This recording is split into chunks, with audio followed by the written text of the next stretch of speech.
आत्मा और परमात्मा का मिलन संजोग डे 111 111 बड़ा डिवाइन नंबर है। तो इस डिविनिटी में चलो डूब जाते हैं। वैसे तो हर नंबर डिवाइन है, लेकिन एक ऐसा अंक है कि जिससे भी मल्टीप्लाई कर दो वही निकल के आ जाता है। तो हम सब उस एक से, जो ईश्वर एक है, उस एकत्व से खुद को जोड़ लें, उसमें गुणा भाग कर लें, तो हमारे अंदर जो हमारा मैं है वो पूरी तरह विलय हो जाएगा, पूरी तरह क्षय होने लगेगा समय के साथ। और फिर बस वही रह जाएगा, तू ही तू। फिर मैं और तू नहीं है, मेरा और तेरा नहीं है, बस तेरा ही तेरा है और या मेरा ही मेरा है। और अगर कहने को कुछ मेरा है तो फिर वो वही है। तो परम पूज्य गुरुदेव वंदे माँ अपने प्रेम की गंगा बहा रहे हैं, और अकेले नहीं, सारी देव शक्तियों के साथ। परम पूज्य गुरुदेव ने सारे ऋषि मंडल को हमारे लिए मना लिया, सारे देव मंडल को, ब्रह्म ऋषियों को, सप्तऋषियों को हमारे लिए कन्विंस किया, मना लिया, क्योंकि उनको बहुत भरोसा था। उनको बहुत भरोसा है अपनी परवरिश पर कि मेरे बच्चे समर्पण करेंगे, बस आप आशीष दो। तो अब माता पिता ने हम पर, गुरु रूपी माता पिता ने हम पर इतना विश्वास किया कि जगत गुरु को भी मना लिया, आदि गुरु को भी मना लिया। तो हमारा कर्तव्य उनके प्रति क्या है? बस इसी का चिंतन करने का सुअवसर प्राप्त हुआ है कि युग धर्म के आगे कोई धर्म ना रह जाए। और युग धर्म क्या है? आत्मनिर्माण। आत्मनिर्माण समाज की सबसे बड़ी सेवा। जिसने आत्मनिर्माण कर लिया, जिसने आत्मा को जान लिया, जान लिया मतलब केवल जानने के लिए नहीं, बुद्धि से नहीं, अनुभव अनुभूति के स्तर पर जिसने उस परम तत्व को जी लिया, उसने आगे क्या किया वो उसको पता ही नहीं होगा। लेकिन वो गुरु का यंत्र हो जाएगा, और गुरु को जो उससे करना होगा उस देह से, गुरु करवाएंगे नहीं, फिर गुरु देह से आकर काम करेंगे। और गुरुदेव के पास काम करवाने वाले तो बहुत सारे बच्चे हैं। बहुत सारे बच्चे कह रहे हैं हमसे करवा लो जो करवाना है, और वो बहुत दिव्य है, सभी की चेतना को नमन। पर गुरुदेव कह रहे हैं इसमें कार्य कर्ता छुपा है, और ये कर्ता बाधा बनता है। मुझे तो यंत्र चाहिए, मुझे यंत्र चाहिए जो फिर ये ना कहें कि ये काम हम नहीं करेंगे और ये काम हम करेंगे, ये काम छोटा, ये काम बड़ा। जो इस दुविधा से बाहर आ जाए, जिनके लिए एक ही धर्म है, गुरु। जो गुरु ने कहा वही धर्म है, भले ही वो संसार की नजरों में एकदम विपरीत चला जाए। और परम पूज्य गुरुदेव ने ये किया। परम पूज्य गुरुदेव का जीवन अगर हम देखें, तो जब उन्होंने माँ छप्को की सेवा करी थी, तो उस समय के हिसाब से वो धर्म नहीं था। उस समय के हिसाब से वो सबसे अनुचित कर्म था। एक अछूत की सेवा क्यों कर रहे हो? उसके घावों में कीड़े पड़े हो, उन्हें क्यों साफ कर रहे हो? और वो भी जमादान में। और क्षमा कीजिए, लेकिन ये विजुअलाइजेशन बहुत जरूरी है। उस समय काल में जब ये इंडियन टॉयलेट, ये फ्लश वाले टॉयलेट नहीं होते थे, वो सीट वाले टॉयलेट होते थे, जब जमादार तसलों में उठा के पखाने लेकर जाते थे। क्षमा कीजिए, लेकिन ये जानना बहुत जरूरी है कि परम पूज्य गुरुदेव ने किस समय में ये कर्म किया। तो लोगों ने उनको नहीं सराहा, किसी ने उनको नहीं समझा, लेकिन उनको पता था कि वो सही कर रहे हैं। उनको पता था कि वो मानव धर्म निभा रहे हैं, और मानव धर्म किसी भी जाति पाति से, छूत अछूत से बहुत बड़ा है। वो जानते थे। और वो परम पूज्य गुरुदेव जिनके पिता भागवत कथा करते थे, सोचिए कितनी कठिनाई उनके जीवन में आई होगी उस छोटी सी उम्र में वो कर्म करते हुए। लेकिन उन्होंने अपनी अंतरात्मा की आवाज को सुना, और युग धर्म की पुकार को सुना। और युग धर्म की पुकार मानव धर्म है, मानव धर्म। बस अगर हमने मानव से, मानव जाति से जहां जहां प्राण है वहां वहां प्रेम कर लिया, तो फिर सारी समस्याएं सुलझ जाएंगी। और गुरुदेव के लेखनी के पीछे का प्रयोजन क्या है? यही तो पूरा प्रयोजन है। ये पूरी पुस्तक आत्मा और परमात्मा का मिलन संजोग क्या कर रही है? बीच की दीवारों को हटा रही है। कितनी सारी दीवारें थी उस परमात्मा से एक होने में, कितनी सारी लेयर्स थी, और कितनी सारी गुरुदेव ने हटा दी, कितनी हटनी बाकी है इसका अंदाजा नहीं। तो आइए संकल्प लें, मानसिक रूप से जप करते हुए इस आत्मा के अध्ययन में गहरा डूब जाए, गहरा डूब जाए, और एक पुकार करें, हे प्रभु, हमें नहीं पता हमसे हो रहा है या नहीं हो रहा, हमें ये भी नहीं पता कि हमसे होगा कि नहीं होगा। हमें ये पता है कि आपका संकल्प है, और हमें बस हाँ कहना है कि करवा लो हे नाथ, बस करवा लो। जो आप चाहो वो देह से करते चले जाओ, करवा लो। और हम ना नुचुर ना करें। हमको बस इतना करना है कि हम ना ना ना ना ना करें। अब नहीं हो रहा, शिकायत ना करें। भगवान की यात्रा में, भगवान की इस दैवीय यात्रा में सबसे बड़ी बाधा होती है शिकायत करना। केशव, तुमने हमारी बात नहीं मानी, गुरु जी आपने ऐसा कर दिया, गुरु जी आपने वैसा कर दिया, माता जी आपने तो ऐसा कहा था, हो तो वैसा गया। हम गुरु जी माता जी से, उस ऋषि मंडल से, उस देव मंडल से ज्यादा जानते हैं क्या? हम तो अपना ही जीवन नहीं जानते किसी को याद है 1 साल पहले की कोई घटनाक्रम?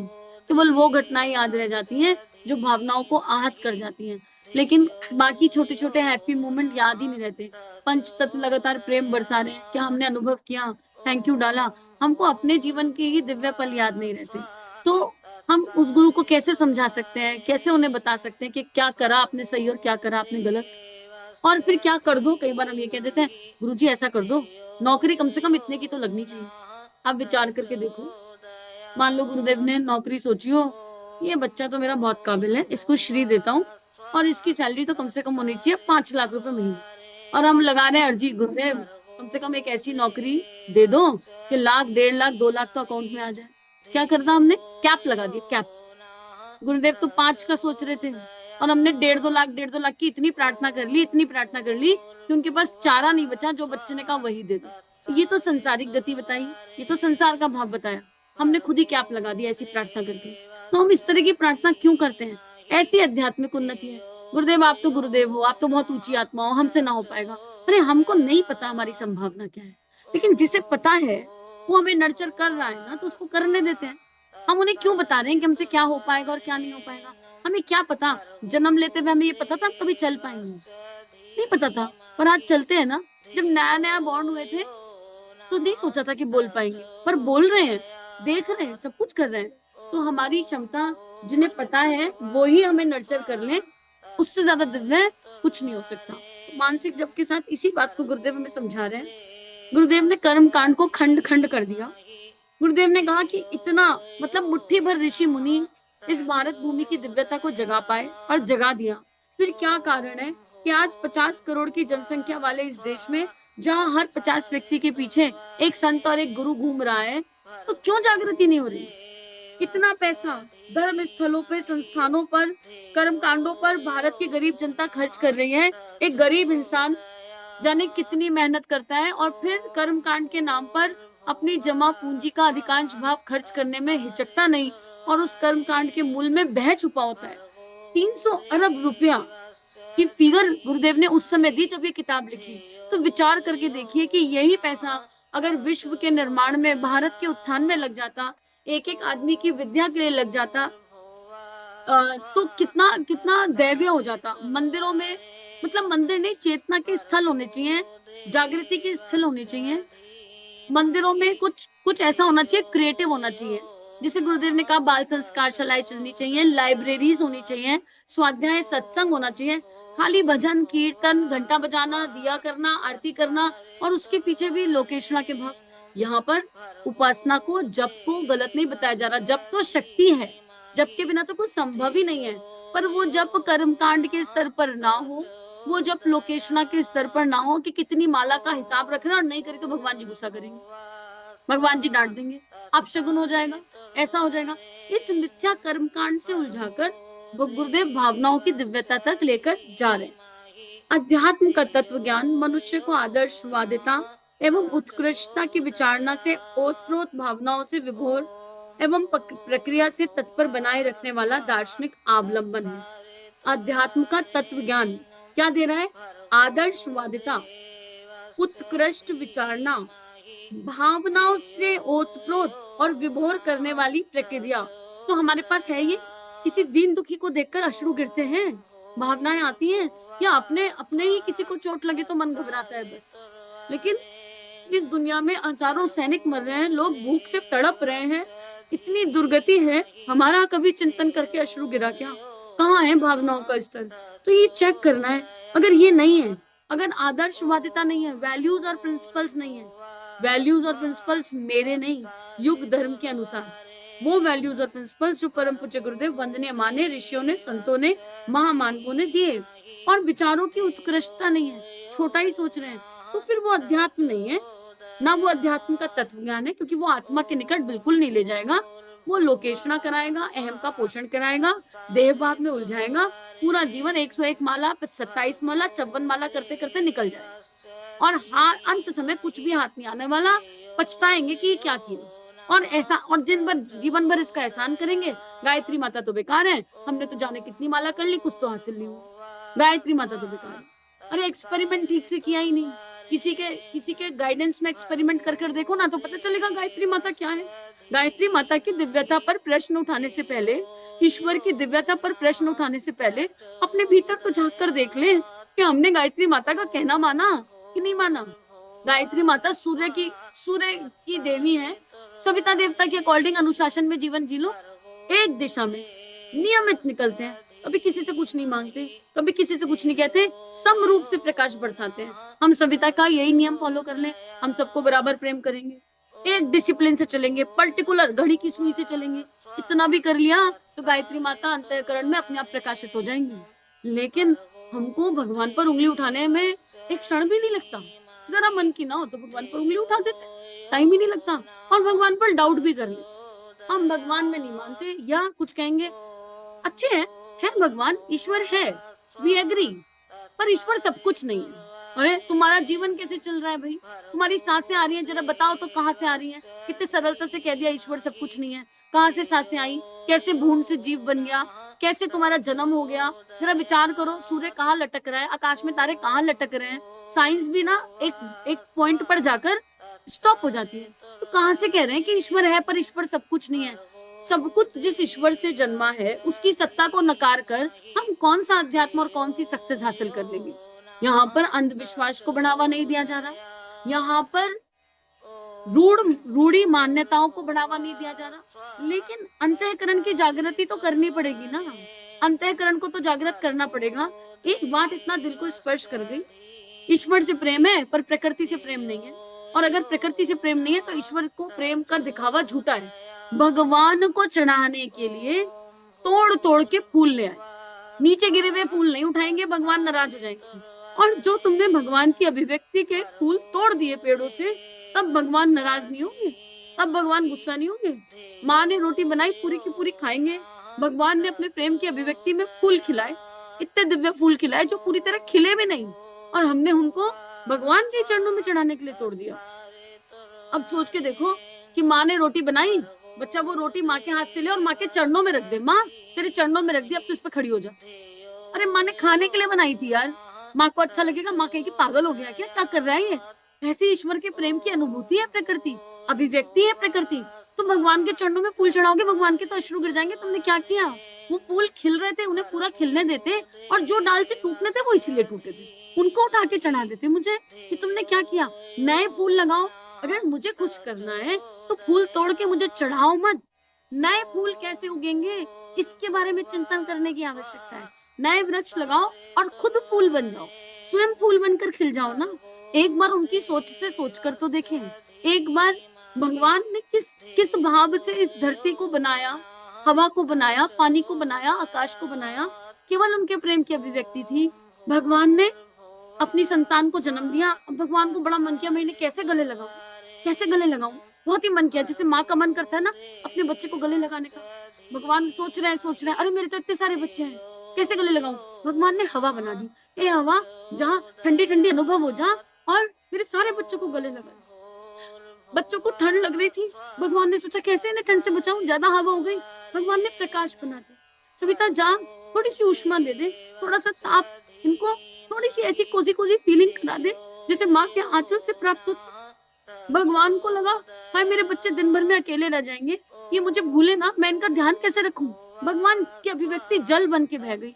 और जल ऐसी चीज है, जब सूसू धोने जाते हैं, पोटी धोने जाते हैं, तो माँ जल बन जाती है, भगवान की प्रेम अभिव्यक्ति जल बनकर आ जाती है। बेटा मैं हूँ, सुबह सुबह उठते हैं कहते हैं अरे उठो लाल अब मुंह धो लो, मैं हूँ, तुम्हें फ्रेशनेस आ जाएगी। कहीं से थक कर आए, थकान हो गई, ऑफिस से आए, माँ कहती है जल रूप में नहा ले बेटा, शांति पड़ जाएगी। कोई बहुत गुस्सा आ गया, बहुत एंजाइटी हो रही है, और ठंडा ठंडा पानी पी ले बेटा, ठीक हो जाएगा। तुम भगवान के प्रेम की इस अभिव्यक्ति को उस रूप से अनुभव ही नहीं कर पा रहे, उस रूप से समझ ही नहीं पा रहे। और धरती माता की तो क्या बात करें, सीना चीर के रख दिया उन्होंने अपना। हमारे देह का वजन अनंत जन्मों से और पापों का वजन सब उठा रही है।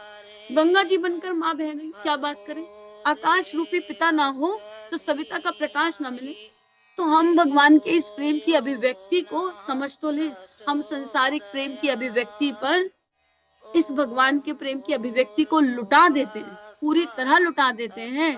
कभी और बहुत सारे तरीके हैं लुटाने के, इस पर चिंतन करके देख लो। पर हम उस समय ये नहीं सोचते कि हम किसके प्रेम की अभिव्यक्ति को इग्नोर करके कहाँ पर चढ़ा रहे हैं, कहाँ रिटर्न गिफ्ट में तुलसी के पौधे देना शुरू करें, रिटर्न गिफ्ट में बुके देने की जगह अरे नया बीज दो ना, सीड्स देना शुरू करो, सीड्स की सैम्पलिंग देना शुरू करो, शादी ब्याह में स्वाध्याय किताबें देना शुरू करो, रेदर देन गिविंग फूल बुके, ये सब चीजें देने की जगह दान पात्र खोल के रख दो। शादी ब्याहों में बहुत सारी चीजें हैं जो करी जा सकती हैं, लेकिन उसके लिए साहस नहीं दुस्साहस चाहिए, क्योंकि अपने ही परिवार वाले, पहले तो हम नहीं मानेंगे और फिर हम मान गए तो भय आ जाएगा, हाय समाज क्या कहेगा, लोग नहीं मानेंगे।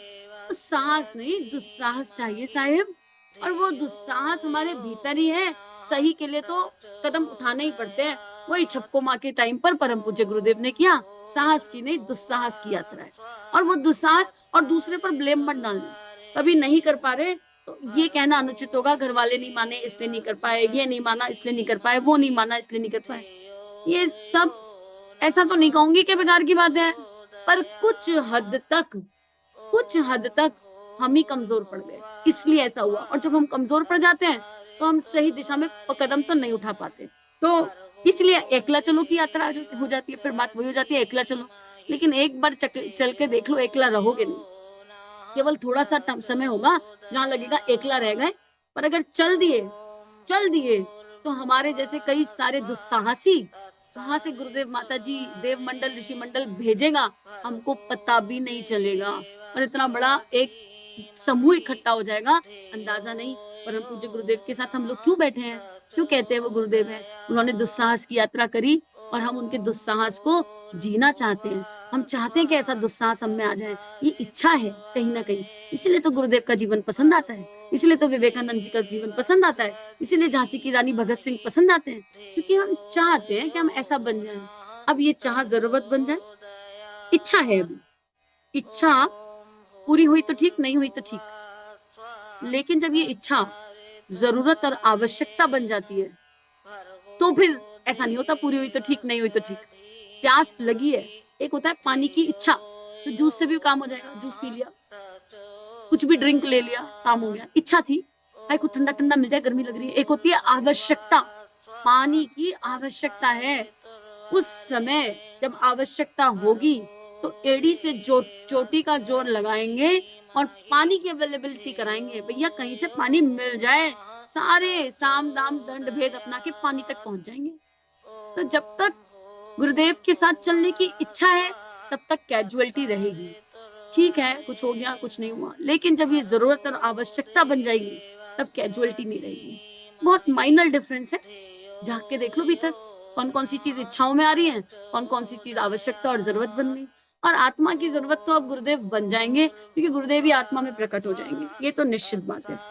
आगे लिख रहे हैं गुरुदेव, हम ईश्वर के सच्चित आनंद स्वरूप अविनाशी अंग हैं। अब अस्तु अपनी महानता को अक्षुण्य बनाए रखें। आवश्यकता यही कहेगी अरे मैं ही जल हूं, मैं ही अग्नि हूं, मैं ही प्रकाश हूं, फिर मैं इनके साथ गलत कैसे कर सकती हूँ, कर सकता हूँ, क्योंकि मैं ही वो दिव्य तत्व हूँ। इच्छा कहेगी पानी की इच्छा है, दिया जगाने की इच्छा है, यज्ञ करने की इच्छा है, कर्म कांड की इच्छा है। तो इच्छाओं से जरूरत और आवश्यकता बन जाए अगर अध्यात्म हमारी, और एक्चुअली हर आत्मा की जरूरत अध्यात्म है। अगर अध्यात्म, इसको पाने के रास्ते बहुत हैं, मंजिल एक ही, बहुत सारे रास्ते। अपने भीतर डुबकी लगाओ, अपना रास्ता ढूंढो। आपसे ये नहीं कहा जा रहा कि इसी रास्ते पर चलो जो यहाँ से बताया जा रहा है, बहुत सारे रास्ते, 100 करोड़ लोग, 100 करोड़ रास्ते। चलो तो सही, पाओ तो सही, ढूंढो तो सही। जब मीरा जी अपने रास्ते पर चली होंगी तो 100 लोगों ने 100 बात बताई होगी कि पागल हो गई क्यों चल रही है, लेकिन उन्होंने सिद्ध कर दिया कि ये रास्ता ठीक था, चल दी और सिद्ध हो गया। तुलसीदास जी चले होंगे तब भी बातें बनाई गई होंगी, परम पूज्य गुरुदेव चले तब भी बातें बनाई गई। तो हाँ, हम लोग भी चलते हैं ना, हम लोग भी चलते हैं। और दिव्यता ये है कि हमारे पास गुरु है, हमारा रास्ता अनजाना नहीं है। उन लोगों ने तो अनजानी डगरों पर पैर रखा, पता ही नहीं था, पता ही नहीं था, बस अंतरात्मा की आवाज सुनकर चलते चले गए, चलते चले गए।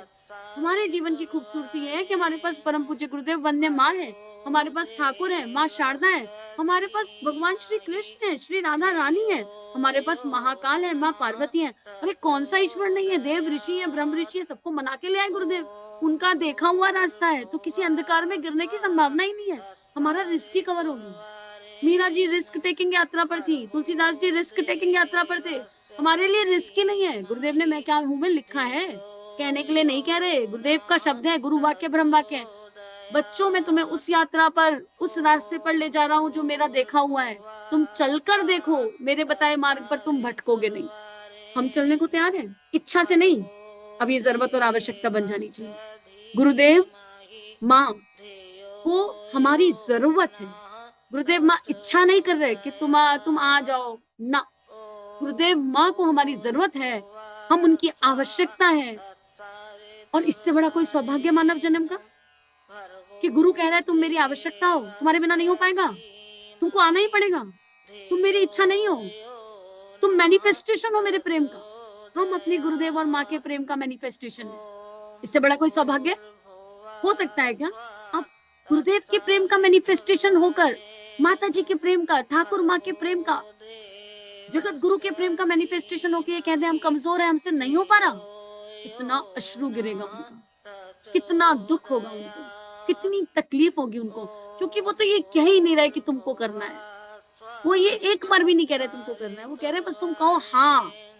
तुम कह दो हाँ मैं कर लूंगा, करना सब मुझे ये, पर मुझे जीती जागती देह चाहिए करने के लिए। अरे दादा गुरुदेव जब परम पूज्य गुरुदेव के पास आए थे, परम पूज्य गुरुदेव डर गए क्या? दिए में से दादा गुरुदेव निकले, हाय भूताया भूताया। नहीं, एक बार सहमे, लेकिन उसके बाद स्थिर हो गए। ये कोई दिव्य शक्ति है। तो यकीन तो करो, गुरुदेव अपनी लेखनी से बिल्कुल ऐसे ही प्रकट हो गए हैं जैसे दादा गुरुदेव प्रकट हुए। वो प्रकट हो गए। अब हम कहें बस करिष्य वचनम तब, बताओ ये देह रखी है, क्योंकि ये देह, और हम ये भी ना कहें हमारी देह रखी है, तुम्हारी देह है, तुमसे जन्मी है, धरा पर जाने क्या करने आई है। तुम नहीं रहोगे तो इधर लूल जलूल घूमेगी पागलों की जैसे, जाने क्या करेगी, इंद्रियों के साथ खेल खेलेगी, नाचेगी, जाने क्या करेगी, ये भी नहीं पता क्या करेगी, बिल्कुल समय खराब करेगी। तो तुम अपनी देह का समय खराब होते हुए देख सकते हो क्या परम पूज्य? तुम्हारी देह है, इस्तेमाल करो जैसे करना है। और जब वो इस्तेमाल करें तो चुप बैठना बस। जब वो इस्तेमाल करें तो चीखना मत, दर्द से, शिकायत से, no no no no complain, no शिकायत। हाँ, उनके चरणों में गिर जाओ, उनके गले लग जाओ। कठिन लग रहा है, आपके गले लग जाए, कठिन लग रहा है, आपका आंचल चाहिए, ये कर सकते हैं। नाम जप कर सकते हैं, इष्ट का नाम चिंतन कर सकते हैं, उनके गुणों का ध्यान कर सकते हैं। पर ये नहीं जाके कहेंगे गुरुदेव आपने इस समूह में भेजा, वहां पर 10 लोगों ने ऐसा ऐसा ऐसा कर दिया। नहीं, शिकायत नहीं कर सकते, क्योंकि हम उनके प्रेम की अभिव्यक्ति है।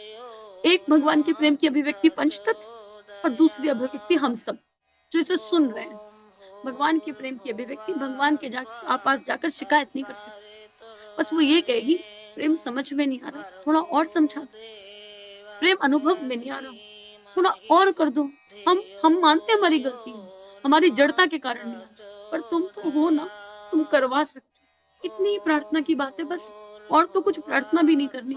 और मानव देह है, प्रार्थना की प्रवृत्ति है, तो कुछ तो निकलेगा ही ना मुझसे। जो निकले वो ऐसा तो निकले जो गुरु चरणों में ले जाकर रखते हैं। अंत समय आए तो हम बस मुस्कुराएं, एक भी थॉट ना हो, एक भी भाव ना हो। मृत्यु पास आए तो ऐसा लगे आनंद आ गया, मृत्यु नहीं आई, परमानंद आ गया, ऐसी वाली फीलिंग हो अंदर। और उस फीलिंग को शब्द देने के लिए शब्द ना हो अंदर। बस इतनी तो बात गुरुदेव समझा रहे हैं कि हम उस सच्चिदानंद आनंद स्वरूप के अविनाशी अंग है। अस्तु अपनी महानता को अक्षुण्य बनाए रखें। मानव जीवन महान प्रयोजन के लिए चिरकाल उपरांत मिला है, उसका उपयोग उच्च प्रयोजनों के लिए करें। ईश्वर सर्वव्यापी, निष्पक्ष एवं न्यायकारी है। उसके दंड एवं कोप से बचने के लिए दुर्भावनाएं एवं दुष्प्रवृत्तियां त्यागें। ये सेल्फ एक्सप्लेनेटरी है, पॉइंटर्स हैं कि क्या त्यागने योग्य है। समस्त प्राणी ईश्वर के पुत्र हैं और अपने भाई हैं, इसलिए उनके साथ सद्व्यवहार करें। अपने पाश्विक कुसंस्कारों को हटाने के लिए संघर्ष, साधना, तितिक्षा, संयम एवं तपश्चर्या का अभ्यास करें। अभ्यास, संघर्ष, साधना हर समय हर पल होती है, तितिक्षा तपना, गलना, जैसे बीज गल गया, संयम हर तरह का, इंद्रिय संयम से लेकर समय संयम, अर्थ संयम, हर तरह का संयम, तपश्चर्या का अभ्यास, इंद्रिय संयम में तपस्या आ जाएगी, उचित आहार विहार, महर्षि पतंजलि के अष्टांग योग आ जाते हैं, यम नियम आ जाता है। इसका प्रैक्टिस, इसमें सिद्धस्त होने के लिए नहीं कह रहे, इसकी प्रैक्टिस करें।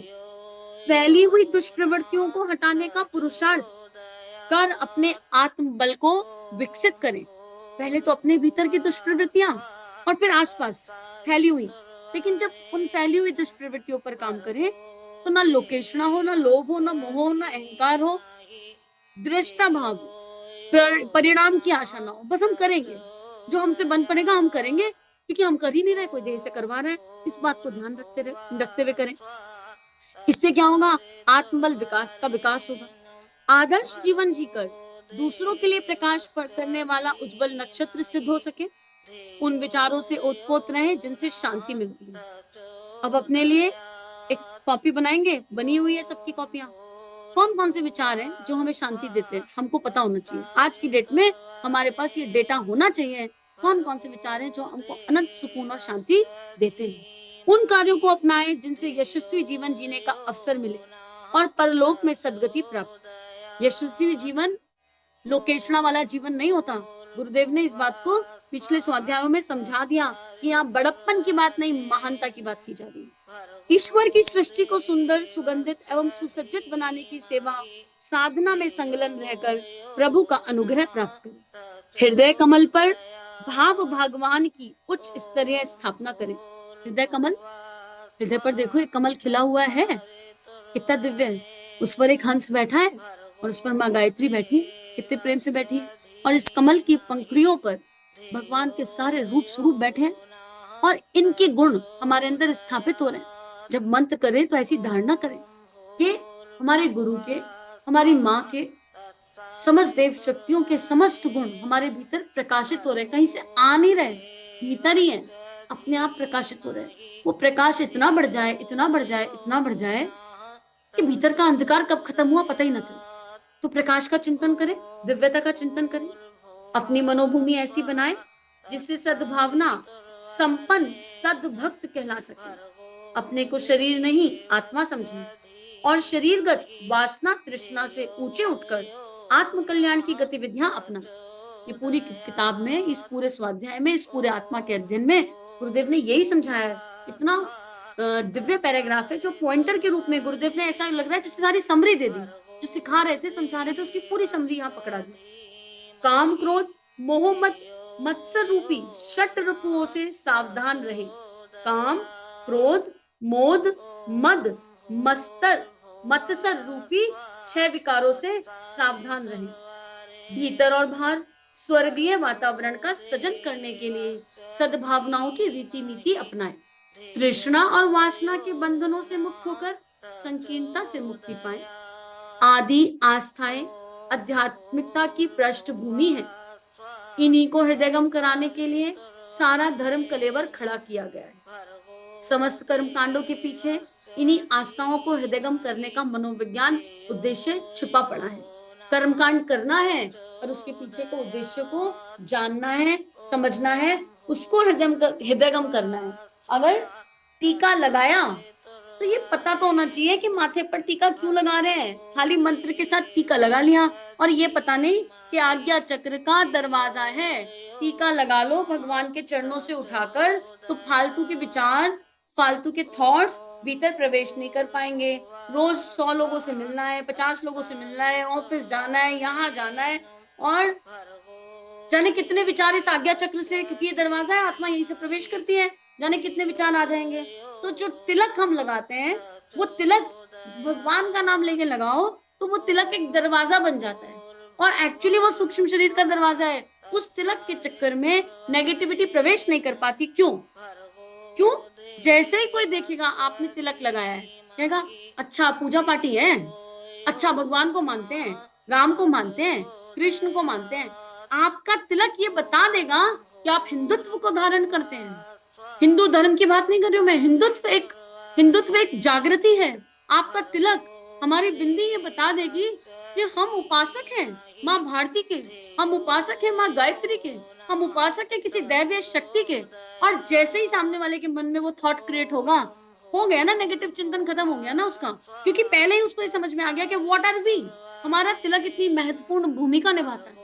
मान के देखें, हम लॉकेट पहनते हैं तो मात्र इसलिए ना पहने कि बच्चे को नजर से बचाना है या हमको किसी को कुछ दिखाना है। लॉकेट का धागा हमारे हृदय क्षेत्र को छुए, और वो जब हृदय क्षेत्र को छूता है तो अनुचित भावनाएं और विचारणाएं खत्म हो जाती हैं। उस लॉकेट पर आपके इष्ट बने हुए हैं भाई, आपके इष्ट हैं। और जो लॉकेट पहनते होंगे ना, जब कोई घबराहट वाली स्थिति होती है तो हम हार्ट चक्र पर हाथ रखते हैं अपना, हे राम, हे प्रभु, हे ईश्वर, या लॉकेट पकड़ के मंत्र चालू करने लग जाते हैं। तो वो लॉकेट की अपनी एक महत्ता है, पर हम इसको समझे जाने तब पहने।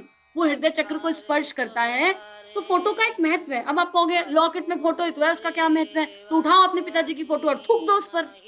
नहीं थूक पाओगे ना, इसका मतलब फोटो में एनर्जी होती है, पूरी दिव्यता है। मूर्ति पूजा की अपनी एक वैल्यू है, लेकिन सही दिशा से होनी चाहिए।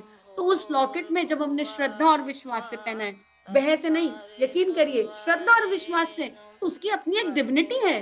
और स्टार्टिंग पॉइंट्स पर शुरू में ये सब करने में कोई बुराई नहीं है, लेकिन हम ये सब कर क्यों रहे हैं, ये जानना बहुत आवश्यक है। तो गुरुदेव कर्मकांड को के विरोध में नहीं है।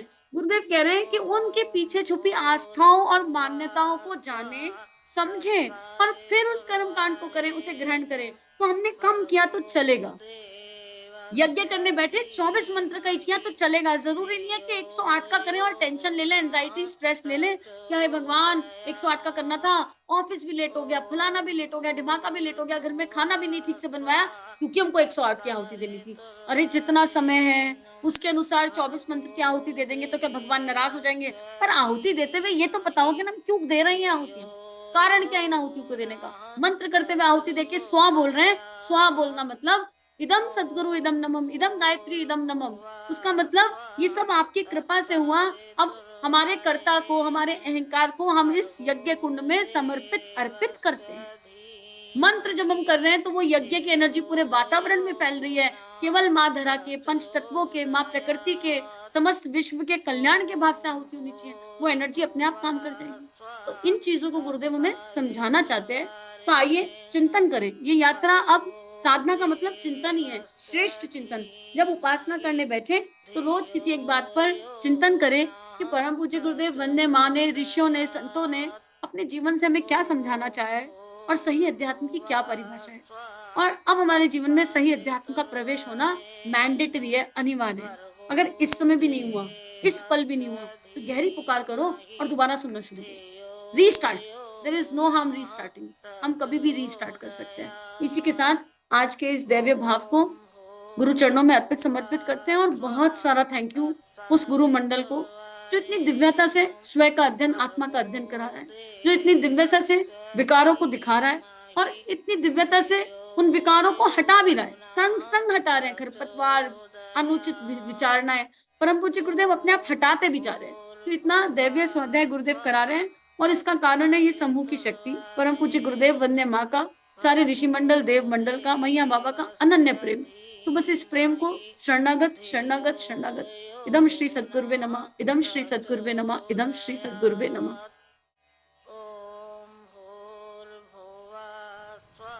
हमारे YouTube चैनल को सब्सक्राइब कीजिए और बेल आइकन पर क्लिक कीजिए ताकि आने वाली सभी वीडियो की नोटिफिकेशन आपको मिलती रहे। आप सभी को बहुत बहुत थैंक यू।